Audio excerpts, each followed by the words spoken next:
आयत है, सुबहानक ला इल्म लना इल्ला मा अल्लमतना इन्नका अंतल अलीमुल हकीम। अब ये आयत, इसका तरीक़ेकार क्या है? पहले हजरात को करने से पहले आपने इस अमल की, इस आयत की ज़कात अदा करनी होगी। जब इसकी ज़कात आप अदा कर लेंगे, उसके बाद आप उस अमल के ज़रिए उस काजल को बनाएंगे, फिर हजरात करेंगे। क्योंकि ये आम लोगों के लिए ये आज की नशिस्त नहीं है। ये मेरे साथ चलने वाले उन ख़ास लोगों के लिए ये कि ये मेरे साथ चलने वाले उन ख़ास लोगों के लिए है ये, कि जो अपना वक्त मुझे देते हैं, जो अपनी ज़िंदगी मुझे देते हैं, कि जिन लोगों ने अपने आप को मेरे वक्फ कर दिया, ये उनके लिए है, ये उनके हिस्से में है। इसका तरतीब और इसका तरीक़ेकार ये होता है कि आपने इस आयत को 40 रोज़ में 1.25 लाख करनी है पहले।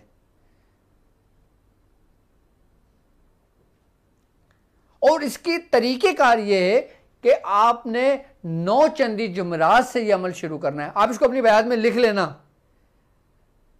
लेना कि जब ज़िंदगी वफा करे तो ये अमल ज़रूर करना। कि हाजरात तो इसकी बेस होगी, लेकिन इससे काम क्या क्या होंगे आप दंग रह जाएंगे।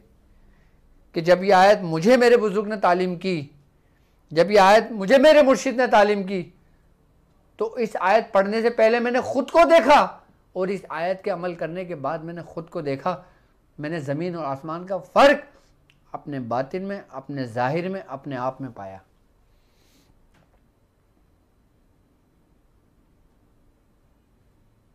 ये वो आयत है कि जब इंसान इस आयत का खाली अमल कर लेता है ना, फिर यही होता है कि मैं नहीं बोलता, मुझ में मेरा यार बोलता है।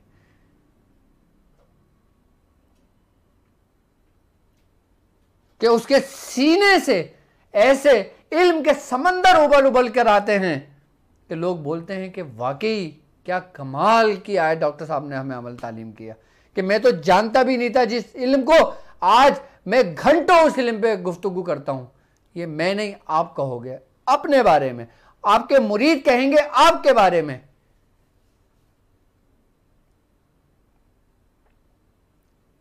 जिसको शौक हो कि वो ऐसे इल्म को हासिल करे, वो इस आयत का अमल कर ले। इल्म लुदन्नी के चश्मे उसके सीने से फूट फूट कर बाहर निकलते हैं। और वो 12 चश्मे हैं। उन 12 चश्मों की क्या खासियत है उन इल्म के, उसके बारे में कभी बात करूंगा, समझाऊंगा आपको कि वो 12 चश्मे कौन कौन से हैं, वो 12 इल्म कौन से हैं जो सबसे पहले इस आयत पढ़ने वाले के सीने से जारी होते हैं। अभी इस आयत का ज़कात का तरीका आप सुन लें। आपने 9 चंदी जुमरात से शुरू करना है। अगर 9 चंदी जुमरात से, या फिर पीर जो इस्लामी महीना यानी कि कमरी महीने का पहला पीर होगा, उस वक्त से आप शुरू करेंगे उसको। और आपने सबसे पहले जब ये अमल शुरू करें, 9 चंदी जुमरात से करें या फिर पीर से करें।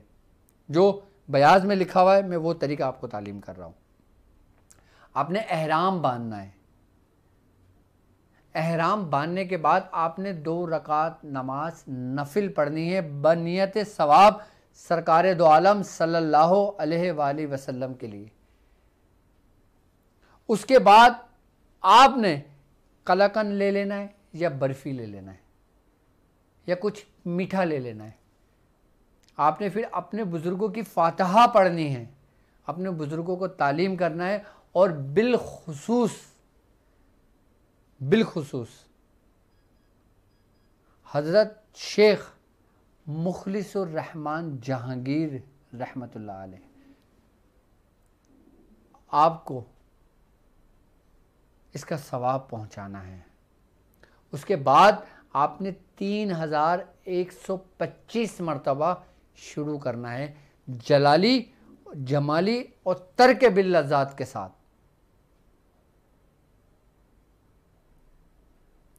इसमें अगर किसी को बीच में सफ़र करना हो तो ये अमल शुरू ना करे। अगर कोई शख्स 40 दिन के लिए अपने आप को मखसूस कर सकता है, वो इस 40 दिन में इस आयत को करे।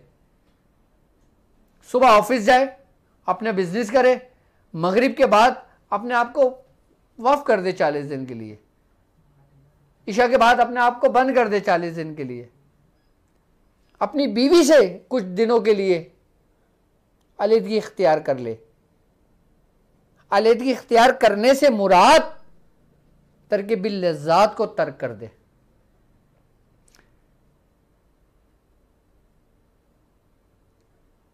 तर्क जलाली जमाली तर्क बिल लज़्ज़ात के साथ ये अमल करे 40 दिन। उसके बाद जब 40 दिन मुकम्मल हो जाएंगे ना, और आप यकीन करो कि जब ये अमल करने बैठोगे ना, जब ये अमल करोगे आप,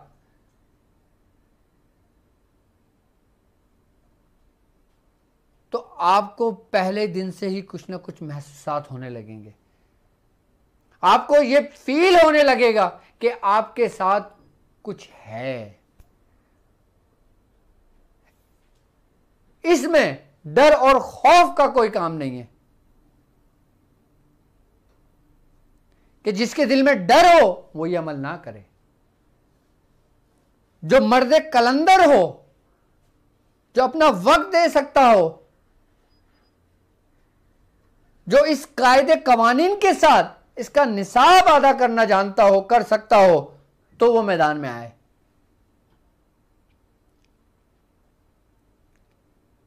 इसकी आम इजाजत मुझसे नहीं मांगना हम लोग, सिर्फ वही लोग हैं कि जो मेरे साथ चल रहे हैं।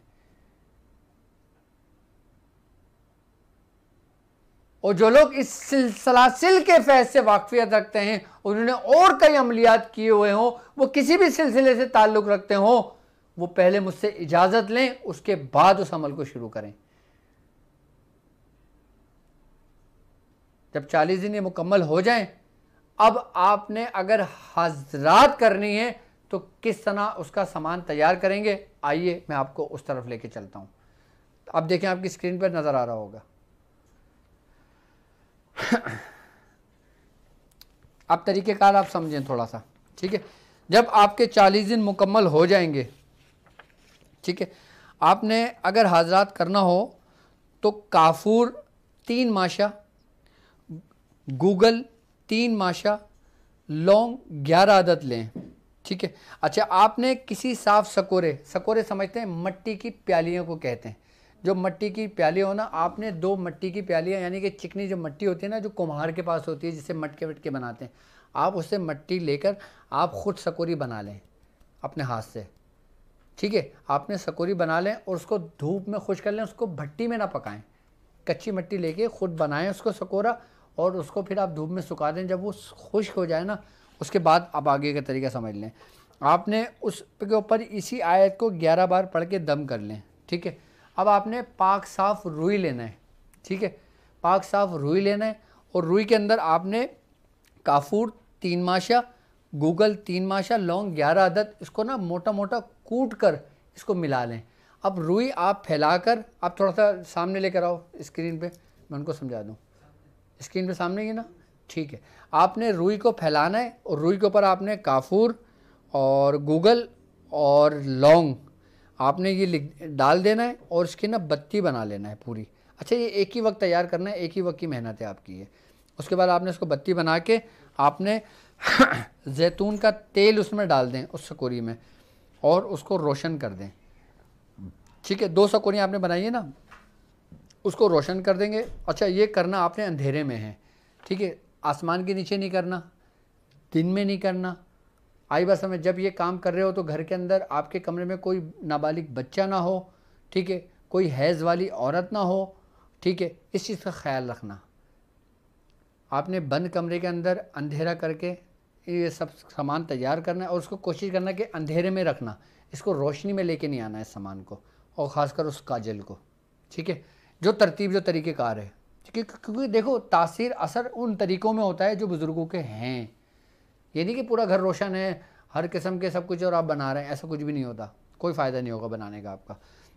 एहतियात कि जिस कमरे में आप ये कर रहे हो उसमें कोई बच्चा ना हो, और जब आप ये काम कर रहे हो, जब सकोरी बना रहे हो, तो आप पाक साफ़ हालत में, वज़ू की हालत में हो, और उसके बाद जब आप घर में ये काजल तैयार करेंगे तो घर में कोई हैज़ वाली औरत ना हो और घर में कोई नाबालिग बच्चे ना हो।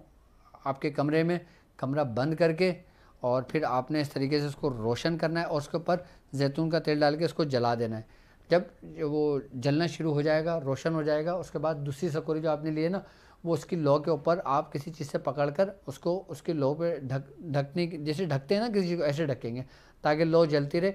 अच्छा, जो अब वो जो सामान जल रहा होगा, अच्छा उस वक्त तक आप अपने इस आयत की तकरार करते रहेंगे, पढ़ते रहेंगे, लातादाद पढ़ेंगे, इसमें भी कोई कैद नहीं है जब तक आप वो जलता रहेगा। अच्छा, वो जो आपकी जो सकोरी होगी ना, उसके ऊपर कालक सी जमा होती रहेगी, सारी इस पर जमा होती रहेगी।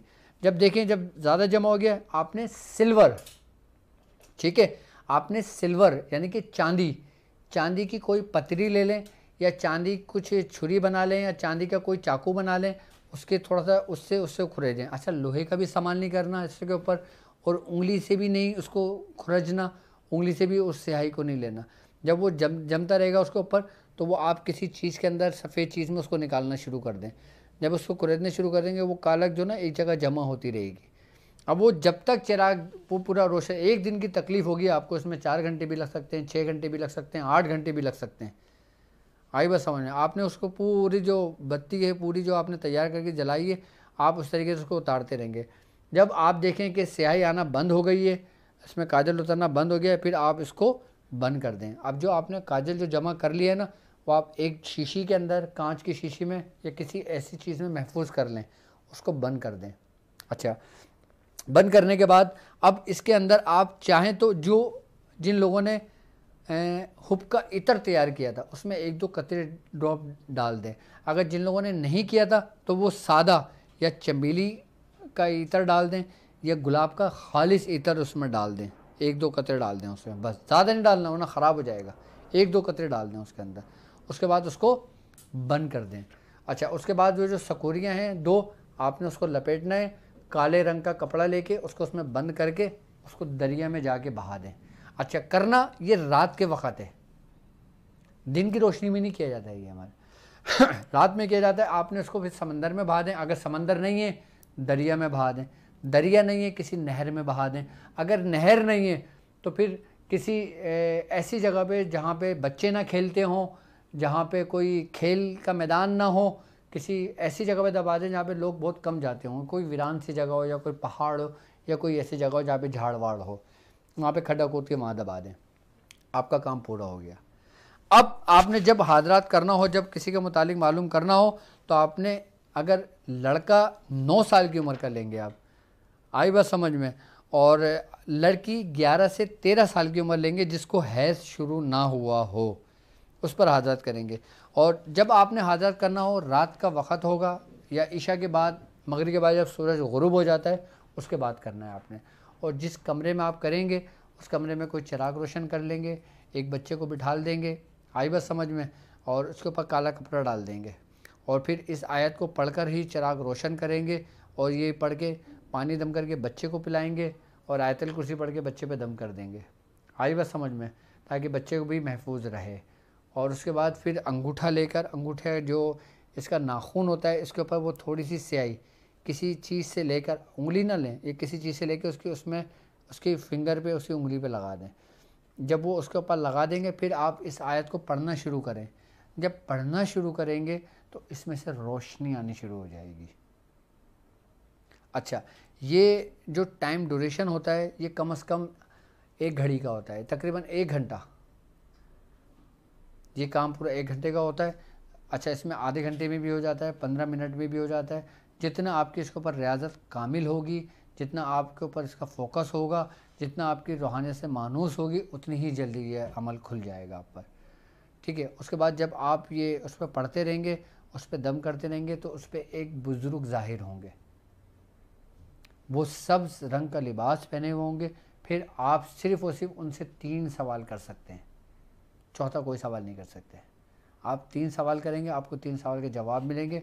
उसके बाद जब आपका काम हो जाए, उसके बाद फिर आपने उस बच्चे के ऊपर दोबारा पानी दम करके पानी पिलाना बच्चे को। आई बात समझ। अच्छा, बच्चा भी देखता रहेगा, क्योंकि जब काला कपड़ा डला हुआ होगा, अंगूठा होगा, आप भी उसको देखेंगे, बच्चा भी उसको देखेगा। ठीक है, पहले बच्चे को देखने को कहेंगे। ठीक है, जब बच्चा बोलेगा हाँ वो बुजुर्ग ज़ाहिर हो गए, फिर जो आमिल है ना वो सवाल करना शुरू कर दे। ठीक है, अच्छा ये जितना अंधेरे में हो ये अमल उतना ज़्यादा फ़ायदेमंद, इतना ज़्यादा करामत होता है ये अमल। बच्चा खुद बताएगा आपको, खुद अपनी आँखों से देखेगा। आप बच्चों से पूछते रहना और पढ़ते रहना, तकरार करते रहना। जब बच्चा बोले कि हाँ ये बुज़ुर्ग ज़ाहिर हो गए, फिर सवाल करना शुरू करना।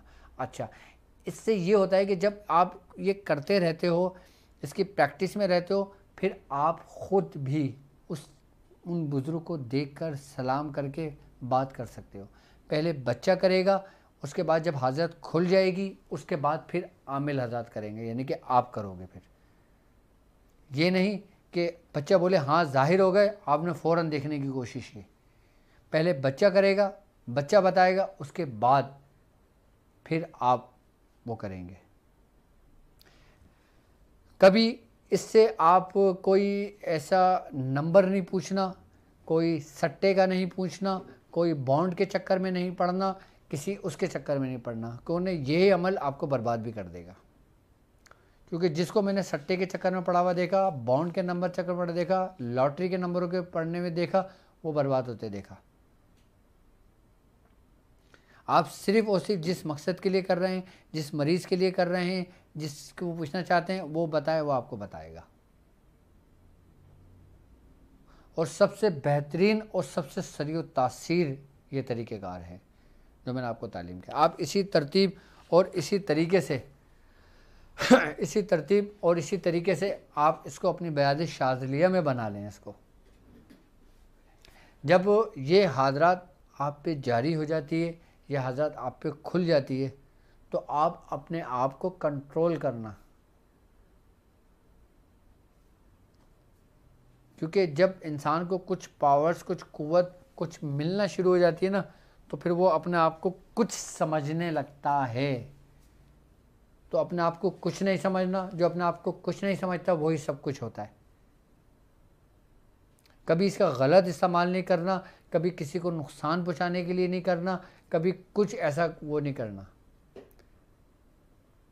एक वक्त में सिर्फ 3 सवाल आप पूछ सकते हो, उसके बाद फिर दूसरे पहर का इंतज़ार करोगे, दूसरे दिन में कर लोगे उसको। अच्छा, ये तो एक आम सा तरीका है मेरी नज़र में, एक छोटा सा तरीका है। अब आते हैं हम इसके बड़े तरीके के ऊपर। जब हम इसकी ज़कात को अदा कर लेते हैं, तो इसकी ज़कात अदा करने का इस आयत का सबसे बड़ा फ़ायदा हमें ये होता है कि हमारा जो मुराकबा होता है ना, वो जल्द कायम हो जाता है। अब जो लोग मेडिटेशन करते हैं, जो लोग डॉट की प्रैक्टिस करते हैं, जो लोग शमा बीनी करते हैं, जो लोग आईने वाली प्रैक्टिस करते हैं, जो लोग कुछ भी करते हों, वो इस आयत का जब अमल कर लेते हैं ना, तो वही कुछ जो वो ज़ाहिरी आँखों से देख रहे होते हैं, कर रहे होते हैं, फिर वो आँख बंद करके जब करेंगे ना, तो हर तसव्वुर कायम हो जाता है। ये इस आयत की बरकत है।